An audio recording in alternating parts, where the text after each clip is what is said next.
Hi viewers, welcome to our channel. Present మనతో పాటు దాము బాలాజీ గారు సీనియర్ జర్నలిస్ట్ వారితో ఒకసారి మాట్లాడారు. సార్ నమస్కారం. సార్ నమస్తే సార్, మాజీ మంత్రి రోజా గారు ఇక నగరం నుంచి మకం మార్చేసి చెన్నై వెళ్ళిపోతున్నారని చెప్పేసి వార్తలు వస్తున్నాయి. సార్ టోటల్ కంప్లీట్ గా అక్కడికే షిఫ్ట్ అయ్యి సినిమాల్లో బిజీ కాబోతున్నారు, రాజకీయాల్ని దూరం పెట్టబోతున్నారంటూ కూడా ప్రచారం జరుగుతుంది. మరి నిజంగా మకం మార్చేస్తున్నారా, ఇక సినిమాల్లో బిజీగా ఉంటారా, ఇక రాజకీయాలకి గుడ్ బై చెప్పేసి ముఖ్యంగా వైసీపీకి గుడ్ బై చెప్పేసినట్టేనా సార్? రోజా తమిళనాడుకి వెళ్ళిపోతుంది అనేది నిజానికి ఎప్పటి నుంచో వినిపిస్తుంది. అయితే ఇప్పుడు ఆమె తమిళ సినిమాకి కమ్బ్యాక్ ఫిల్మ్ గా తమిళ సినిమాలో నటించబోతుంది. సో అందువల్ల ఎక్కువగా చెన్నైలో ఉంటుంది అనమాట ఆమె. ఇక్కడ పాలిటిక్స్ లో కూడా ఆమె పెద్దగా ఈ మధ్య కనబడలేదు. మొన్నెప్పుడు తిరుమలకి వచ్చిపోయింది అంతే. తిరుమలలో అర్జున్తో కలిసి మాట్లాడడం ఆ వీడియోలు బయటకు వచ్చాయి.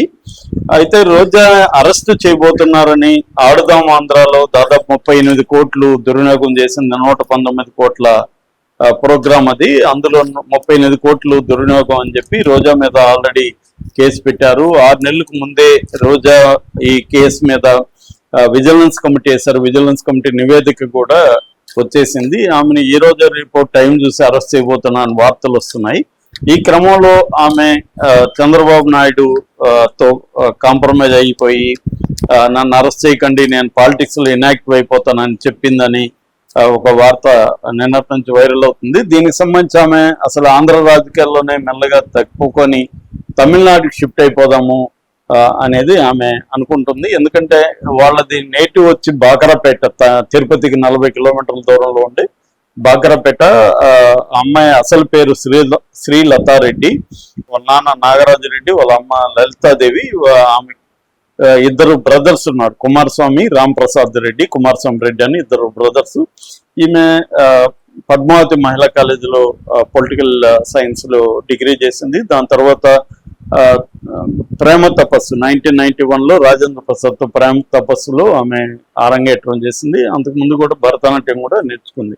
అక్కడ నుంచి రాజకీయ 90s and 2000s లో ఆమె ఒక హీరోయిన్ గా ఒక వెలుగు అయితే వెలిగింది, ఇటు తమిళ సినిమా ఇటు తెలుగులో. తర్వాత రాజకీయాల్లో 98లో ఆమె తెలుగుదేశం చేరింది. తెలుగుదేశం తరఫున పోటీ చేసింది. చంద్రగిరి నగిరి ఈ 2 నియోజకవర్గాలు పోటీ చేసింది. దాని తర్వాత వైసీపీలోకి వచ్చింది. వైసీపీలో నగిరి నియోజకవర్గం నుంచి ఆమె గెలిచింది ముదుకృష్ణ నాయుడు మీద, ప్లస్ వాళ్ళ కొడుకు మీద 2 సార్లు. ఆ తర్వాత మంత్రిగా కూడా ఉండింది. జబర్దస్త్ లో కూడా ఆమె పేరు వచ్చింది, ఫైర్ బ్రాండ్ అయింది. అసెంబ్లీలో కూడా 1 year ఆమెను బహిష్కరించారు. ఇవన్నీ జరిగాయి, అందరికి తెలుసు. సో ఆ తర్వాత ఆమె 2000 పెళ్లి చేసుకుంది. మా ఆయన పేరు ఆర్కే సెల్వమణి. అందుకని అప్పటి నుంచి ఆమె కూడా ఆర్కే రోజా అయిపోయింది. వీళ్ళకి ఇది ఒక పాప బాబు ఉన్నారు. ఆర్కే సెల్వమణి ఏంటంటే ఆయనది చెంగల్పట్టు అంటారు, తమిళనాడు బార్డర్ దగ్గర అనమాట. అది ఈమెది నగర్ నియోజకవర్గం, మైదగూడ నగర్ నియోజకవర్గం. మా ఏరియా అంతా కూడా బైలింగ్వల్ కల్చర్ ఉంటుంది, తమిళ కల్చర్ తెలుగు కల్చర్. నగిరిలో అయితే ఇంకా ఎక్కువ ఉంటుంది. ఈయన పద్మశాలి అనమాట. అందుకని నగిరి చుట్టుపక్కల పద్మశాలి పాపులేషన్ చాలా ఎక్కువ ఉంటుంది. ఒక రకంగా రోజు గెలవడానికి వీళ్ళ భర్త కారణం. ఎందుకంటే ఈమె ఎప్పుడు చూసినా హైదరాబాద్ లో కూర్చొని టీవీ ఛానల్లో ఇక్కడ ఉంటే ఆయన గ్రౌండ్ లో ఉండి అక్కడ ప్రజల సమస్యలు ఆయన సాల్వ్ చేయడం ఆయనకి. ఎందుకంటే ముందు నుంచి కూడా తను బాగా పొలిటికల్ గా కూడా యాక్టివ్గా ఉంటాడు మనిషి. ఇప్పుడు కూడా అక్కడ దర్శకత్వ సంఘాన్ని ప్రెసిడెంట్ గా ఉండడం, అక్కడ సినిమా యూనియన్లలో యాక్టివ్గా ఉండడం, ఇవన్నీ ఆయన చేస్తారు. సో ఆయన గ్రౌండ్ లెవెల్లో ఉండి పనిచేయడం వల్లనే ఈమెకి అక్కడ బలం అనేది స్ట్రాంగ్ గా పెరిగింది. అయితే ఇప్పుడున్న యాంటీ జగన్ వేవ్ లో ఈమె కూడా ఓడిపోయింది. ముద్దుకృష్ణ కొడుకు అక్కడ ఎమ్మెల్యే అయ్యాడు. ఆ తర్వాత ఇప్పుడు ఇక్కడ ఒక రకమైన రివెంజ్ పాలిటిక్స్ నడుస్తుంది కాబట్టి స్టేట్ లో ముఖ్యంగా ఎవరెవరైతే తమ మీద ఘోరంగా వైసీపీ నుంచి ఘోరంగా మాట్లాడే వాళ్ళల్లో మనకి ఫస్ట్ కనబడేది కొడాలి నాని, దాని తర్వాత రోజా. వీళ్ళిద్దరూ బాగా popular. So Vallabhaneni Vamsi next. Already Vallabhaneni వంశీది కోటింగ్ అయిపోయింది. కొడాలి నానిది ఉంది. కొడాలి నానికేమో ఆరోగ్య సమస్యలు ఉన్నాయి. సో రోజాని ఎప్పుడు అరెస్ట్ చేస్తారనేది అందరూ కూడా చూస్తున్న టైము. ఈ టైంలో ఒక వార్త ఏం వస్తుందంటే ఈమె తమిళనాడుకి జంప్ అయిపోయిందని. ఇప్పుడు ఏమైందంటే తమిళ్లో లెనిన్ పాండ్యన్ అనే ఒక సినిమా స్టార్ట్ అవుతుంది. ఆ సినిమా డిడి బాలచంద్రన్ అని ఆయన డైరెక్ట్ చేస్తున్నాడు. ఇందులో గంగై అమరన్ మెయిన్ క్యారెక్టర్ చేస్తున్నాడు. గంగై అమరన్ ఎవరంటే ఇళయరాజా బ్రదర్ అన్నమాట. అతను డైరెక్ట్ చేశాడు, మ్యూజిక్ డైరెక్షన్ చేశాడు, పాటలు పాడాడు.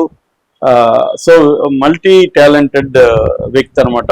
ఆయన మెయిన్ క్యారెక్టర్ గా ఒక రూరల్ ఫిల్మ్ చేస్తున్నారు. అట్లాగే దీంట్లో శివాజీ గణేశన్ మనోడు దర్శన్ గణేశన్, ఈ అబ్బాయి కూడా ఆరంగేట్రం చేస్తున్నాడు యాక్టర్ గా. సో దీంట్లో సంతానం అనే ఒక డీగ్లామరైజ్డ్ పాత్రని రోజా చేస్తుంది. అంటే ఆమె చాలా గ్యాప్ తర్వాత మళ్ళీ రీఎంట్రీ సినిమాల్లోకి ఇచ్చింది. అది తమిళ సినిమాని ఎంచుకుంది. నిజానికి ఆమె సినిమాల్లో యాక్ట్ చేస్తానంటే తెలుగులో కూడా బోల్డ్ ఆఫర్లు వస్తాయి ఆమెకు. కానీ తెలుగు కాకుండా తమిళ్ ఎంచుకోవడంలో ఆమె ప్లాన్ ఏంటంటే తమిళ్లో మళ్ళీ సినిమాల్లో కనపడడం, పబ్లిక్ లైఫ్ లో కనపడడం ద్వారా మెల్లగా తమిళ రాజకీయాల్లోకి వెళ్ళాలి. ముఖ్యంగా విజయ్ పెట్టిన తమిళ వెట్రి కలగం కజగం టీవీకే పార్టీలో జాయిన్ అయితే, ఎందుకంటే టీవీకే పార్టీలో ఇప్పటి వరకు ప్రామినెంట్ ఫిగర్స్ ఎవరు లేరు అక్కడ. సో ఈమె కానీ అక్కడికి వెళ్తే విజయ్ తర్వాత ఈమె ప్రామినెంట్ అయిపోవచ్చు.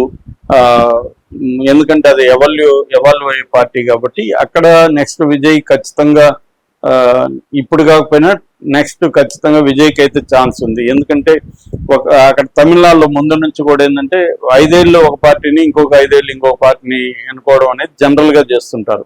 సో డిఎంకే స్టాలిన్ తర్వాత ఉదయనిధి స్టాలిన్ విజయ్ కాంపిటీషన్ లో విజయ్కి ఎక్కువ మార్కులు పడే అవకాశం ఉంది. సో ఈ పార్టీలోకి వెళ్తే మనం అక్కడ మనకి ఫీచర్ ఉంటది. ఎందుకంటే రోజా తమిళ్ బాగొచ్చు, తమిళ్లో మాట్లాడగలుగుతుంది. ఇంకా ఆర్కే సెలవమని తెలుగు వచ్చు, తమిళ వచ్చు.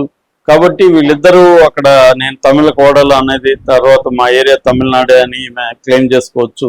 ఎందుకంటే తమిళ పాలిటిక్స్ లో కూడా చాలా మంది తెలుగే ఉన్నారు. ఆ రకంగా చూసుకున్నప్పుడు కరుణానిధి కూడా తెలుగు ఆరిజిన్ అనే చెప్తారు కదా. సో అలాగా ఈమె కూడా అక్కడికి వెళ్ళి టీవీకేలో జాయిన్ అయిపోతే టీవీకేలో ఈమెకు ఉన్న ఆరేటర్ స్కిల్స్ కానీ ఈమె డీల్ చేసే విధానం కానీ ఖచ్చితంగా ఆమె ఆల్రెడీ తమిళ్లో కూడా తెలుసు. ఎందుకంటే 92లోనే ఆర్కే సెలవం అనే డైరెక్షన్ లో చంబరుత్తిరి సినిమాలో ఆమె చేసింది. అప్పటి నుంచి వీళ్ళిద్దరికి పరిచయం అన్నమాట. సో అలాగా ఆమె తమిళ రాజకీయాల్లోకి వెళ్ళిపోతే ఇది ఇక్కడ మళ్ళీ వస్తుందో వైసీపీ తెలీదు.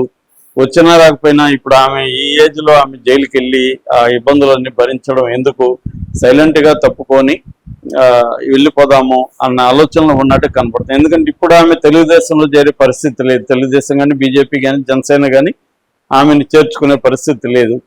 సో ఎందుకంటే క్యాడర్ కానీ మిగతా ఎవరు కూడా ఒప్పుకోరు. కాబట్టి వీళ్ళు ఇక్కడ వేరే ఛాన్స్ లేదు. ఉంటే వైసీపీలో ఉండాలి, లేకపోతే సైలెంట్గా ఉండాలి. కాంగ్రెస్ కూడా పోలేదు. ఎందుకంటే షర్మిల ఉంది ఆడ షర్మిల ఈమెను రానివ్వదు. కాబట్టి ఈమెకు ఉన్న ఆప్షన్ వచ్చి తమిళనాడే. సో తమిళనాడు అయితే అన్ని రకాలుగా కూడా ఆమెకి మంచి గ్రౌండ్ ప్రిపరేషన్ ఆల్రెడీ ఉంది. వీళ్ళ హస్బెండ్ తమిళ చెంగల్పట్టు, సో తనకి తమిళ వచ్చు. అందుకని మెల్లగా ఇప్పుడు 2-3 సినిమాలు చేసుకుంటూ కొద్దిగా మళ్ళీ అక్కడ తమిళ పబ్లిక్ లైఫ్ లో ప్రజల్లో కొంత కనబడి దాని తర్వాత టీవీకి జాయిన్ అవుదాం అనేది ఆ ప్లాన్ గా చెప్తున్నారు. ఇది అంటే ఎవరు అనౌన్స్ చేయలేదు, గ్యారంటీ లేదు, కానీ జరిగే స్కోప్ లేదంటే ఖచ్చితంగా పాసిబిలిటీ అయితే ఉంది. ఏం జరుగుతుందో చూడాలి. Okay, thank you so much.